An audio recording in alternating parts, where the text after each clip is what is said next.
வணக்கம். இது ஐபிசி தமிழின் இன்றைய பிரதான செய்திகள். முதலில் தலைப்புச் செய்திகள். அர்ச்சுனாவின் நாடாளுமன்ற உறுப்புரிமை தொடர்பில் விரைவில் முக்கிய முடிவு. நாட்டில் சட்டவிரோதமாக தொழில் செய்யும் மருத்துவர்கள் சுகாதார அமைச்சர் விடுத்த கோரிக்கை. புதிய ராஜதந்திரிகள் 5 ஜனாதிபதியால் நியமனம். குற்றவாளிகளுக்கு எதிராக அனுர அரசு நடவடிக்கை எடுக்க தயங்குவது ஏன்? பொன்சேகா கேள்வி. அனுர ஆட்சியில் விவசாயிகளுக்கு கிடைக்கவுள்ள மாற்றம், விவசாயிகளின் நம்பிக்கை. நாடாளுமன்ற நிதிக்குழுவிற்கு புதிய உறுப்பினர்கள் நியமிப்பு. கனடா தொடர்பில் ட்ரம்ப் மீண்டும் சர்ச்சை கருத்து. இனி தொடர்பான விரிவான செய்திகள். யாழ் நாடாளுமன்ற உறுப்பினர் ராமநாதன் அர்ச்சுனாவின் நாடாளுமன்ற உறுப்பினர் பதவி தொடர்பில் குழுவொன்றின் விசாரணையின் பின்னரே தீர்மானிக்கப்படும் என சபாநாயகர் யகத் விக்ரமரட்ன தெரிவித்துள்ளார். இன்று நாடாளுமன்றத்தில் சபாநாயகரிடம் எழுப்பிய கேள்விக்கு பதிலளிக்கையில் அவர் இவ்வாறு குறிப்பிட்டுள்ளார். நாடாளுமன்ற குழு ஒன்று அர்ச்சுனாவின் செயல்பாடுகள் குறித்து விசாரணை செய்து அறிக்கை வெளியிடவுள்ளது. குறித்த அறிக்கையை அடிப்படையாக வைத்து நாடாளுமன்றத்தில் அவரின் எதிர்காலம் குறித்து தீர்மானிக்கப்படும் என சபாநாயகர் தெரிவித்துள்ளார். நாட்டில் பதிவு செய்யப்படாத மருத்துவர்கள் சட்டவிரோதமாக தொழில் செய்து வருவதாக சுகாதார அமைச்சர் நலிந்த ஜெயதிச தெரிவித்துள்ளார். இன்று நாடாளுமன்றத்தில் உரையாற்றும் போதே அவர் இவ்வாறு குறிப்பிட்டுள்ளார். மேலும் அவர்களுக்கு எதிராக அரசாங்கம் சட்ட நடவடிக்கை எடுக்க உள்ளதாகவும் அவ்வாறான நபர்கள் தொடர்பில் மக்களுக்கு அறிவிக்குமாறும் கேட்டுக் கொண்டுள்ளார். இங்கு தொடர்ந்து கருத்து தெரிவித்த அவர், சில மருத்துவர்கள் தாங்கள் பதிவு செய்துள்ள மருத்துவ முறைக்கு புறம்பாக மருத்துவ முறைகளை நடைமுறைப்படுத்த முனைகின்றனர். நாட்டில் பல மருத்துவ முறைகள் இயங்கி வருகின்றன. சில மருத்துவ பயிற்சியாளர்கள் தாங்கள் பதிவு செய்த மருத்துவ முறைகளுக்கு புறம்பாக மருத்துவ முறைகளை பயன்படுத்துவதாக கூறப்படுகின்றது. வைத்திய நிபுணர்கள் உரிய மருத்துவ சபைகளில் பதிவு செய்ய வேண்டும். சில மருத்துவ கவுன்சில்களில் சிக்கல்கள் உள்ளன. நாட்டில் சுமார் 40,000 போலி மருத்துவர்கள் இருப்பதாக கூறப்படுகின்ற நிலையில் இவ்வளவு பேர் இருப்பதாக நான் நினைக்கவில்லை. ஆனால் சில மோசடி இருப்பதை நான் ஒப்புக்கொள்கின்றேன். இதுபோன்ற பதிவு செய்யப்படாத பயிற்சியாளர்கள் மீது சுகாதார மருத்துவ அதிகாரிகளால் சோதனைகள் நடத்தப்பட்டு வருகின்றன. சில நபர்கள் மீது ஏற்கனவே சட்ட நடவடிக்கை எடுக்கப்பட்டுள்ளது. சம்பந்தப்பட்ட மருத்துவ கவுன்சிலில் தங்களை பதிவு செய்யாமல் பயிற்சி செய்யும் நபர்கள் குறித்து தெரிந்தால் தெரிவிக்குமாறு மக்களை கேட்டுக் கொண்டுள்ளனர். இலங்கையை பிரதிநிதித்துவப்படுத்துவதற்காக உயர்ஸ்தானிகர் ஒருவரையும் 4 தூதுவர்களையும் ஜனாதிபதி அனுரகுமார் திசாநாயக்க நியமித்துள்ளார். ஜனாதிபதி செயலகத்தில் இன்றைய தினம் இடம்பெற்ற வைபவத்தின் போது ஜனாதிபதி உத்தியோகபூர்வ நியமனங்களை கையளித்ததாக ஜனாதிபதி ஊடக பிரிவு தெரிவித்துள்ளது.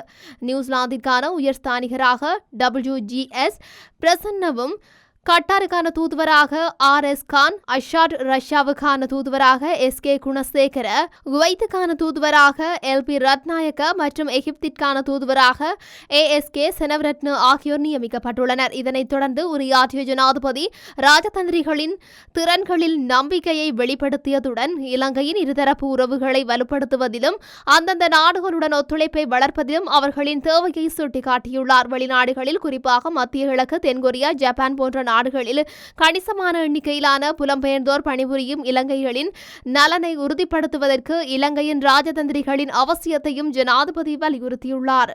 மேலும் புதிதாக நியமிக்கப்பட்டுள்ள ராஜதந்திரிகளை நேரடி வெளிநாட்டு முதலீடுகளை ஈர்ப்பதிலும் இலங்கையின் தொழில் முயற்சியாளர்களுக்கு சர்வதேச சந்தை வாய்ப்புகளை விரிவுபடுத்துவதிலும் கவனம் செலுத்துமாறும் ஜனாதிபதி திசாநாயக்க கூறியுள்ளார். கடந்த ஆட்சியில் குற்றம் இழைத்தவர்கள் இன்று சுதந்திரமாக நடமாடுகின்றார்கள். அவர்களுக்கு எதிராக ஜனாதிபதி அனுரகுமார திசாநாயக்க தலைமையிலான அரசு நடவடிக்கை எடுக்க தயங்குவது ஏன் என முன்னாள் நாடாளுமன்ற உறுப்பினர் சரத் பொன்சேகா கேள்வி எழுப்பியுள்ளார்.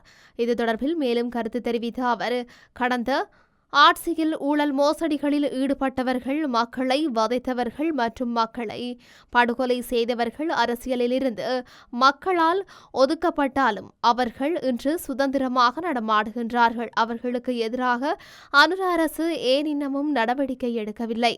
வாக்குமூலம் என்ற பெயரில் ஒரு சிலர் மாத்திரம் விசாரணை பிரிவுக்கு அழைக்கப்பட்டிருந்தார்கள். அவர்களும் வெளியில் வந்து வீரவசனம் பேசிக்கொண்டு திரிகின்றார்கள். ஊழல் மோசடிக்கு முற்றுப்புள்ளி வைப்போம், மோசடி போலியாளர்களையும் கொலையாளிகளையும் சிறையில் அடைப்போம் என்று தேர்தல் காலங்களில் மக்கள் முன்னிலையில் பிரச்சாரம் செய்து ஆட்சிக்கு வந்த அனுர தரப்பினர் குற்றவாளிகளுக்கு எதிராக நடவடிக்கை எடுக்க தயங்குவது ஏன்? அவர்கள் வழங்கிய உறுதிமொழிகளை விரைவாக நிறைவேற்ற வேண்டும் என குறிப்பிட்டுள்ளார். நெல்லினை 125 தொடக்கம் 135 ரூபாய் வரையாவது கொள்வனவு செய்தால் மாத்திரம்தான் உற்பத்தி செலவினையாவது பெற்றுக்கொள்ள முடியும் என மட்டக்களப்பு தமிழ் விவசாய சமூகத்தின் இணைப்பாளர் சிவலிங்கம் பரமேஸ்வரநாதன் தெரிவித்துள்ளார். மட்டு ஊடக மையத்தில் நேற்று நடைபெற்ற ஊடக சந்திப்பின் போதே அவர் இதனை குறிப்பிட்டுள்ளார். இங்கு தொடர்ந்தும் கருத்து தெரிவித்த அவர், மட்டக்களப்பு மாவட்டத்தை பொறுத்தவரையில் 70% மக்கள் விவசாயத்தை முன்னெடுக்கும் நிலையில் 2 லட்சத்திற்கும் அதிகமான ஏக்கர் வேளாண்மை பயிர்ச்செய்கைகள் மேற்கொள்ளப்பட்டிருக்கின்றது. நேற்றைய தினம் பிரதி அமைச்சர் நாமல் கருணாரட்ன விவசாயிகள் தொடர்பாக நெல் அறுவடை தொடங்க முன்னரே அது தொடர்பான விலை நிர்ணயத்தை ஏற்படுத்த வேண்டும் என தெரிவித்துள்ளார். நாங்கள் இந்த ஆட்சியினை ஏற்றுக்கொள்கின்றோம். விவசாயிகளுக்கு நல்ல விடயங்கள் ஏற்படும் என நம்பிக்கை கொண்டுள்ளோம்.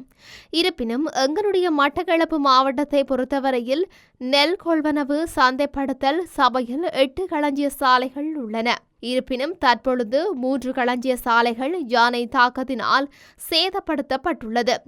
தும்பங்கேணி, கரடியனாறு மற்றும் புலியபாய்ந்தகல் போன்ற நெல் களஞ்சிய சாலைகள் சேதப்படுத்தப்பட்டுள்ளதாக அவர் சுட்டிக்காட்டியுள்ளார். நாடாளுமன்ற நிதிக்குழுவில் புதிய உறுப்பினர்கள் நியமிக்கப்பட்டுள்ளனர். இதன்படி நாடாளுமன்ற உறுப்பினர்களான சதுரங்க அபயசிங்க, சாணக்கியன், ராசமாணிக்கம், கௌசல்யா, ஆரியரத்ன மற்றும் ஆர்கம் இல்ஜாஸ் ஆகியோரை நியமிக்க நடவடிக்கை எடுக்கப்பட்டுள்ளது. இன்று ஆரம்பமான புதிய வருடத்தின் முதலாவது நாடாளுமன்ற அமர்வில் சபாநாயகர் ஜகத் விக்ரமரத்னவால் இந்த நியமனங்கள் தொடர்பான அறிவிப்பு வெளியிடப்பட்டுள்ளது. ஐக்கிய மக்கள் சக்தியின் நாடாளுமன்ற உறுப்பினர் ஹர்ஷடி சில்வா நிதிக்குழுவின் தலைவராக முன்னர் நியமிக்கப்பட்டிருந்தமை குறிப்பிடத்தக்கது. அமெரிக்க புதிய ஜனாதிபதி டொனால்ட் ட்ரம்ப் கனடா தொடர்பில் மீண்டும் சர்ச்சைக்குரிய கருத்தை வெளியிட்டுள்ளார். கனடாவைச் சேர்ந்த அதிகளவான மக்கள் அமெரிக்காவின் 51ஆம் மாநிலமாக கனடா மாறுவதனை விரும்புகின்றனர் என தெரிவித்துள்ளார். கனடாவில் அமெரிக்க பொருளாதார நெருக்கடிகளை எதிர்நோக்க வேண்டிய அவசியம் இல்லை என அவர் தெரிவித்துள்ளார். கனடா அமெரிக்காவின் மாகாணமாக உள்வாங்கப்பட்டால் வரி விதிப்புகள் மேற்கொள்ளப்படாது என அவர் தெரிவித்துள்ளார். மேலும் பூரண பாதுகாப்பு வழங்கப்படும் என அவர் தெரிவித்துள்ளார். குறிப்பாக ரஷ்யா, சீனா போன்ற நாடுகளிடமிருந்து பூரண பாதுகாப்பு வழங்கப்படும் என அவர் தெரிவித்துள்ளார். அமெரிக்காவுடன் கனடா இணைந்து கொண்டால் அது கனடாவிற்கு பெரும் நன்மையை ஏற்படுத்தும் என தெரிவித்துள்ளார்.